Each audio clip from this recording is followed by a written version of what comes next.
Matra sparshastu kaunteya Shitoshna sukha dukkhadaha Agamapayino nityaha Tan stitikshasva bharata. So, how does it go? The contacts of senses with objects, O son of Kunti, which cause heat and cold, pleasure and pain, have a beginning and an end. They are impermanent. Anityaha.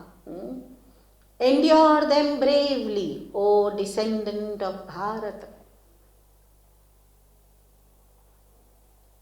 O Kaunteya, O Bharata. So Bhagavan is reminding Arjuna, you are coming from a very, a dynasty of people having wisdom. So, and also forbearance. So he is reminding him that you have to bear it. What do you have to bear? See, how do you do it? The context of senses with the objects. When the sense organs interact with the objects, they bring in the message. The sense organs do not feel heat and cold. The message that they bring is given to the mind and the mind feels.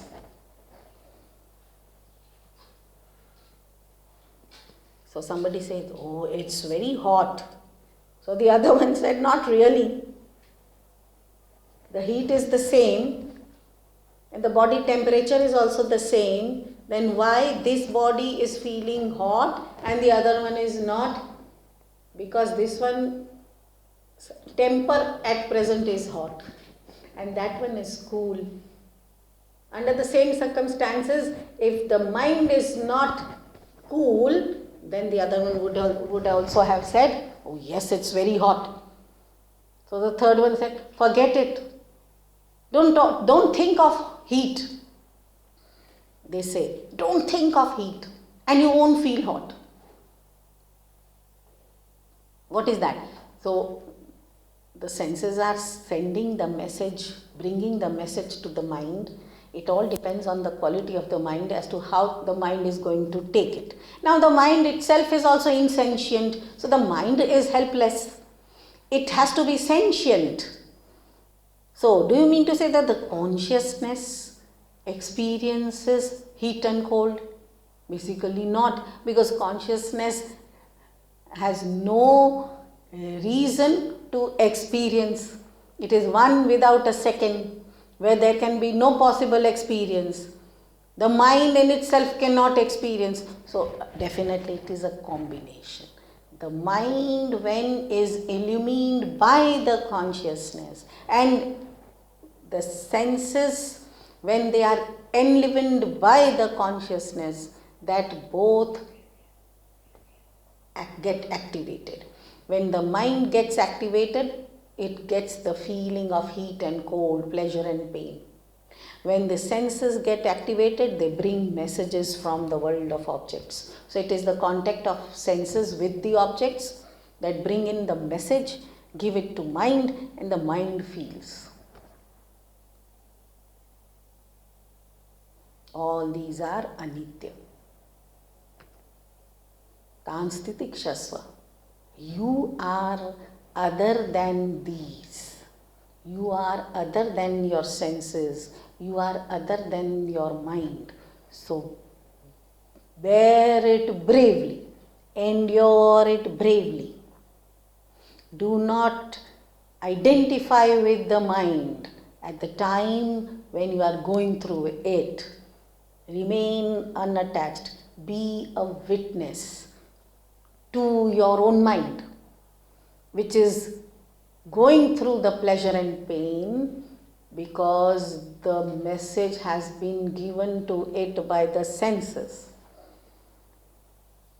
Oh my God, this is very difficult to practice. Yes, so who says that you are now yet prepared for it? This is what you will have to do. This is information. Arjuna is supposed to do it immediately. He has already got this knowledge. He is being reminded of it. You and me, for us it is something very different, something new. Oh, I have to disassociate with my mind and watch my mind, and I must not get identified with it. The moment I identify with the mind, I will feel the pleasure and pain. I'll be elated in pleasant circumstance, and I will be disappointed in unpleasant, which I could have avoided when the mind alone would have gone through the change. I would have remained unchanged. That is called endurance. That is how one has to bear the circumstances. Be an observer. Don't succumb to the mind. These all have got a beginning, so definitely they will have an end. So tell to yourself, even this will pass away.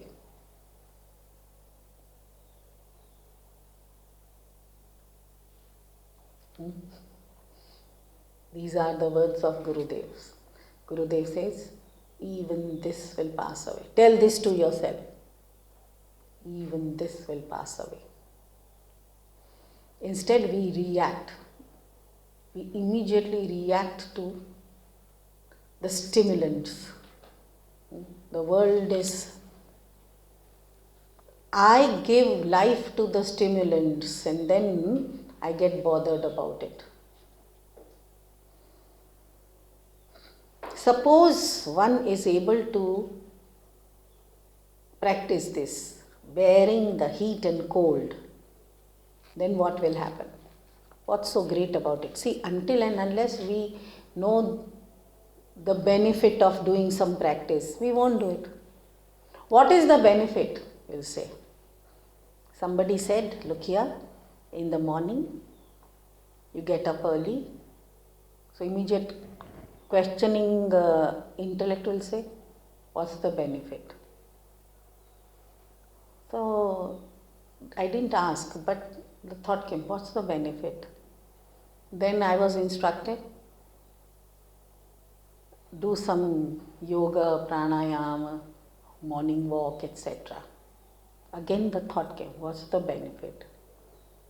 Take a bath, take the name of Lord, what's the benefit? You see, this constant question is going on, what is the benefit?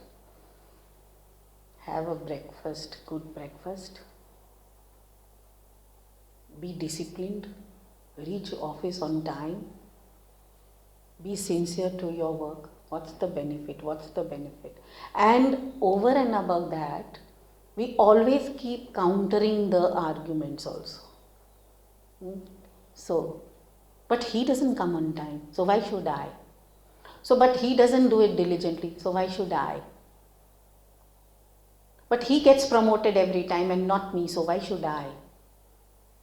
So instead of looking at the benefit, we keep looking at the negative side.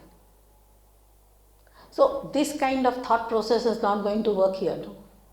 But Bhagavan knows that this is the nature, human nature. So he is going to tell, what is the benefit of not identifying with the mind which is going through the heat and cold?